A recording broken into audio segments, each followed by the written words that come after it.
Hey YouTube, mini guitars. I might have mentioned this in a video the other day. This is a Hohner Rockwood LX30, and what they never tell you if you're looking at one of these on eBay or something like that, no one ever knows what the scale length is. This is a 19-inch, well maybe it's maybe an 18.5 inch scale, so that's very short scale for a guitar.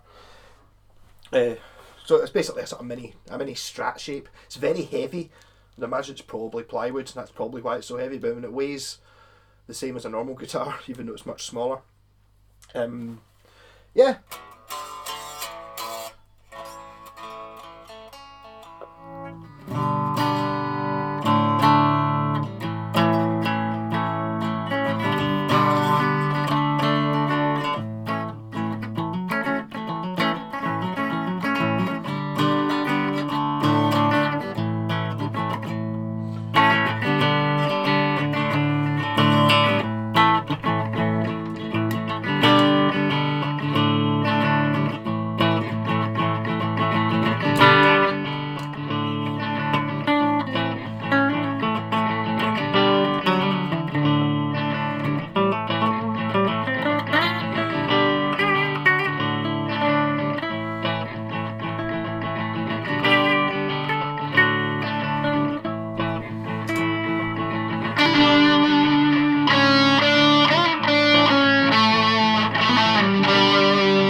So I managed to get it working.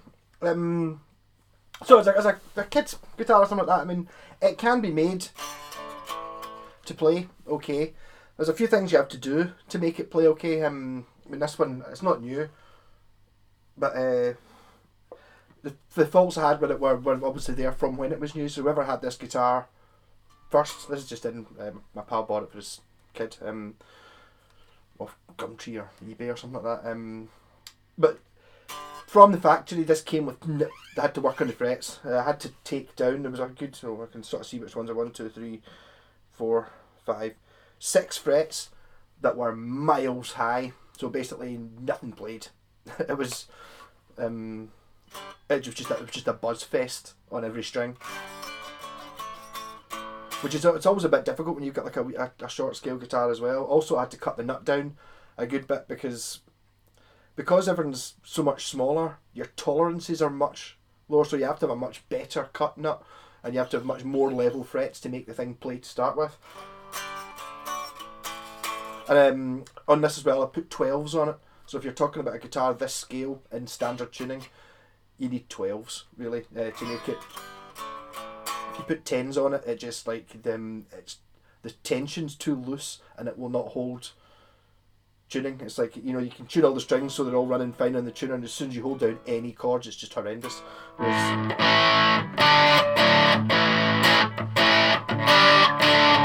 There's a wee bit of modification to your playing style for this, because you have to hold the strings down quite lightly because it's so ridiculously bendy. You can pure bend things, and it won't hold tune obviously when you do crazy bend, but you can bend notes about 6 notes, so you need to be a bit lighter.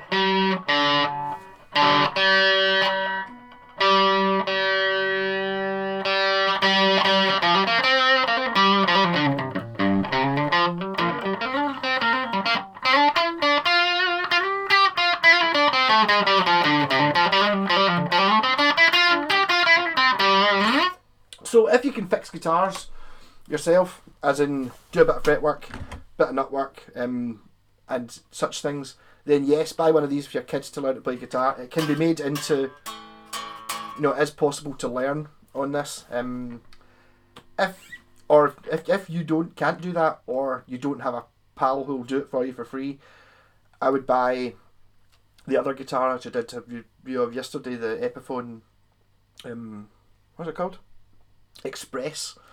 I mean, I think it's probably about 3 times the price, but it was a much better guitar. This, you're going to have to take it to like someone who can fix guitars to make it work. Got it working now. So it's not holding tune particularly well, but once the strings are stretched in, it should hold.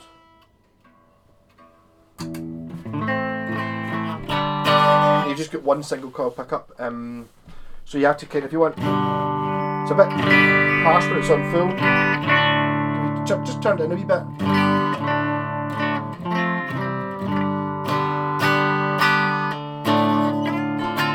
You can get a decent sound out of it. Fair enough, I'm playing through my wee Laney there, got a 3x12 cabinet, so it's like I'm using, you know, hundreds of pounds worth of amp, but that tends to show up any inconsistencies more. You know, if you're just playing this through, like I'd imagine maybe 10 watt, you know, modelling thing or something like that, totally fine.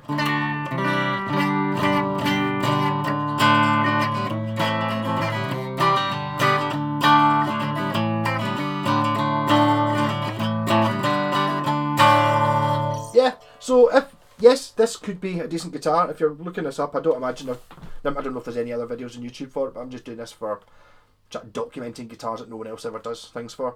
So that was the things. Your 18.5-inch scale, which it never tells you, it always just tells you how long the guitar is. Or you ask what scale it is and they say 3/4. And it's like, it's not really 3/4, is it? It's just a thing they've made up just because they can't be bothered learning how to measure it. If you want to measure, basically what you measure is like if you hit an open string, that's the distance you want to measure. So you want to measure when it comes over the nut here, and you want when it leaves the saddle here. You know, the bit that's actually vibrating. That's your scale length. So this is, what did I say? It was 18.5-inch. So like a Squier or a Duosonic Fender is about 22-inch. A Les Paul or an SG is about 24.75-inch, and a Telly or a Strat is 25.5-inch. So it's quite a bit smaller than that.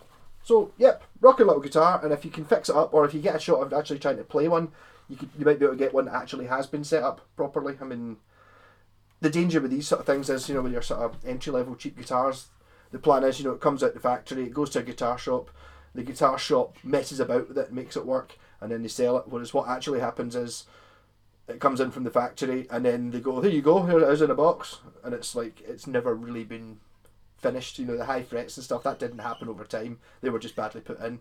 The nut wasn't cut, it had wrong strings on it, you know what I mean. You need, so again, you need 12s for a scale this short, otherwise you'll never get the bastard to tune ever. It'll never work. So thick strings, you need to be much more accurate with the nut than you would normally be because the tolerances are so small. You need to shave the frets down, the ones that are high. The electrics seem fine. I would maybe put a hot rail humbucker in it, or just a humbucker rather than a single coil, but the single coil is good enough. Rocking. Cheers.